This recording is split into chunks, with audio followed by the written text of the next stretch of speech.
On August 2nd, 1990, Saddam Hussein exports his reign of terror and invades Kuwait. His troops rape and pillage the country. Anyone trying to resist faces execution. Half of the planet's oil reserves are in his sights.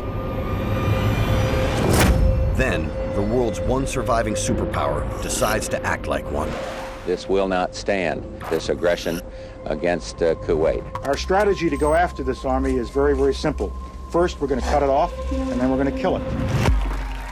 The mission was to kick the Iraqi army out of Kuwait. We hoped Saddam Hussein would not survive, but the last thing the president or our allies wanted to do was to get involved in a long engagement inside of an Arab country.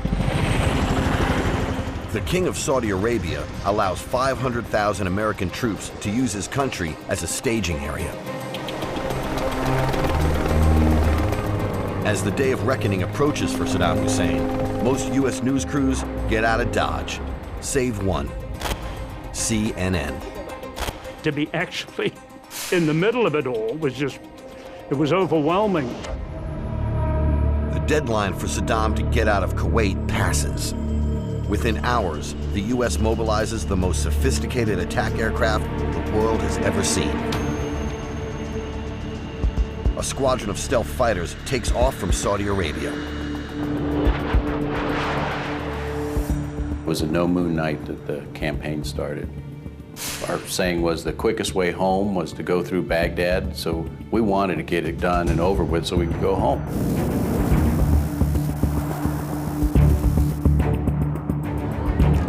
Sheltering in a hotel under siege, CNN is poised to make television history, reporting live from Baghdad as the war begins.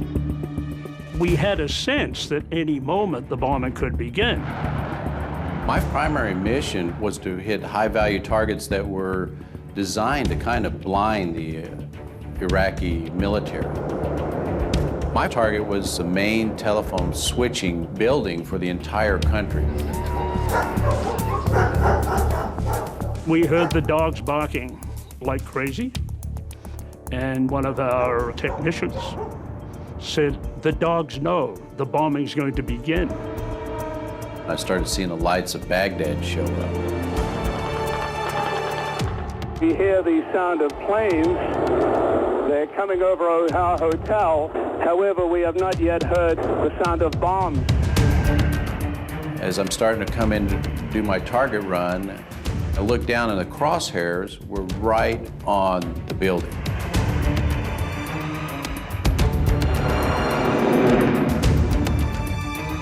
And I go, well, I guess it's showtime.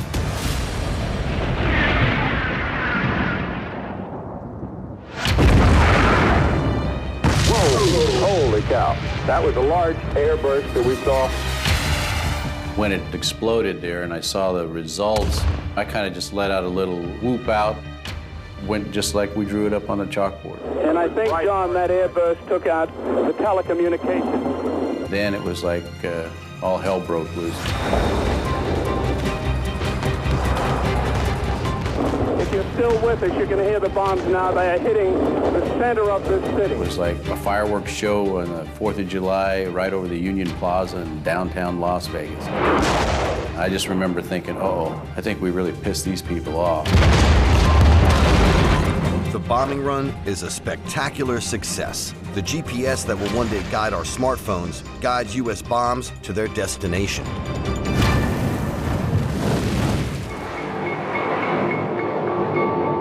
Over the next 100 hours, the Iraqis are hit by thousands of these smart bombs. Peter Arnett is still in the thick of the action. The 6 cruise missile will come over our head. I think there's some more coming in over here.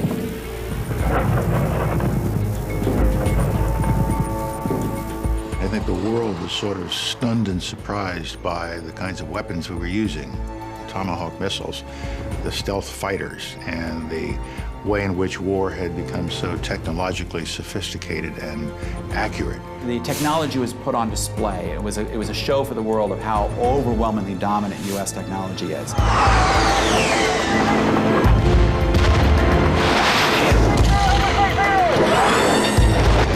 millions of people worldwide got to see firsthand what America was spending its money on. Everything they put into movies now, we had in real life there.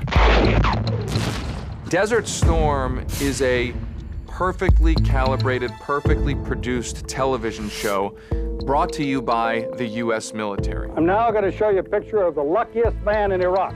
Keep your eye on the crosshairs. For some, the news footage looks suspiciously like another form of home entertainment.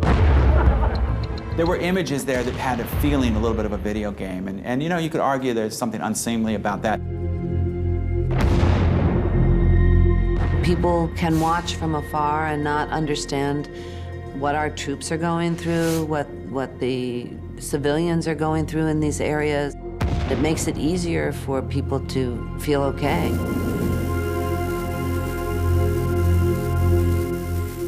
When reporters saw these cruise missiles hitting targets in Baghdad and elsewhere, they sort of said, wow, this is going to be easy.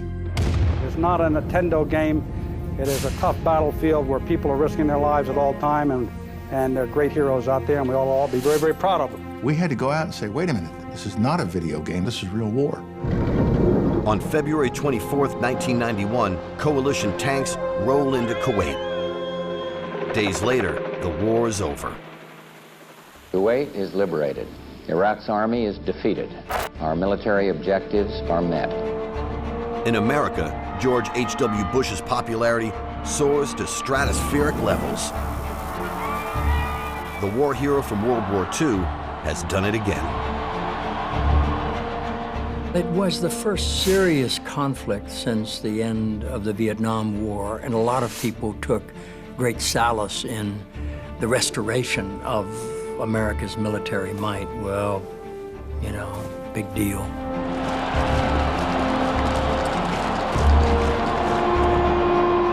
We saw how easy war could be. We saw how strong the United States military was. And I think it led to some very dangerous hubris. It just confirmed everybody's idea that, you know, we rule.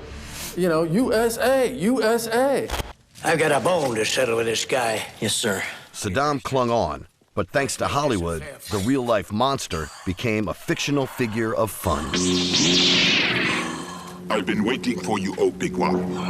We meet at last. The circle is complete. Now, I am the master. I'll be the master of evil, Saddam.